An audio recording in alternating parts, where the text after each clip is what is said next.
एक आदमी को एक अजीब बीमारी हो गई थी। जब भी वो किसी खूबसूरत औरत को देखता तो वो एक भयानक कीड़े में बदल जाता था। इस बीमारी को ठीक करने के लिए उसने सभी खूबसूरत औरतों की जान निकालने का फैसला किया ताकि वो अपनी बीमारी दोबारा ना हो। लेकिन इस बार उसे अपनी टक्कर का आदमी मिला और वो जमीन पर गिर गया। जैसे ही औरत उसे देखने गई, वो आदमी अचानक जाग गया और उस पर झपट पड़ा। इस लड़ाई में औरत ने एक तेज सुई पकड़ी और उसकी आंख में घूम दी, लेकिन उस आदमी को इससे कोई फर्क नहीं पड़ा।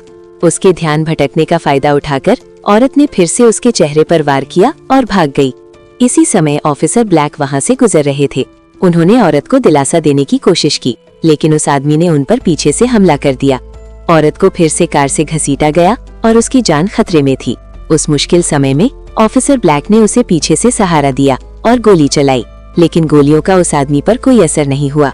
ऑफिसर ब्लैक बस बेबस होकर खुद को मरते हुए देख रहे थे। बिना किसी हिचकिचाहट के वो फिर से हमला करने के लिए तैयार हुआ, लेकिन एक टैबी बिल्ली ने उसे देख लिया और उस आदमी पर झपट पड़ी। बिल्ली ने आदमी के गाल पर काट लिया और दर्द में वो सफेद भाप छोड़ने लगा। ऐसा लग रहा था कि उसने उसकी जान ले ली है। छूटने के बाद डरकर उसने टैबी बिल्ली को दूर फेंक दिया और घर भागी। हालांकि वो पहले ही मौत के कगार पर थी, उसकी आत्मा लगभग खत्म होने वाली थी। ये देखकर उसकी माँ ने तुरंत उस औरत को फिर से पकड़ लिया। सच में उस खूबसूरत औरत को देखकर आदमी की आंखें चमक उठी और उसने फिर से रिएक्ट किया। वो तुरंत एक राक्षस में बदल गई और औरत की जान निकालने लगी। जैसे ही औरत की जान निकलने वाली थी, औरत ने अपने हाथ से आदमी की आंखों पर वार किया।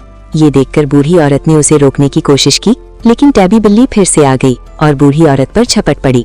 बूढ़ी औरत को काट लिया गया और उसका चेहरा सफेद पड़ गया। जैसे ही उसने अपनी कार से भागने की कोशिश की, उसे पता चला कि बूढ़ी औरत एक राक्षस बन गई है और उसने उसका पीछा किया। ये देखकर कि उसकी जान खतरे में है, टैबी बिल्ली फिर से झपटी।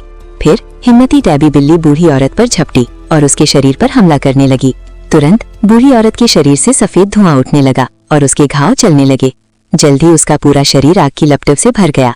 बेबस होकर वो जल्दी से गिर पड़ी और बस बेबस होकर देखती रही कि कैसे वो आग की लपटों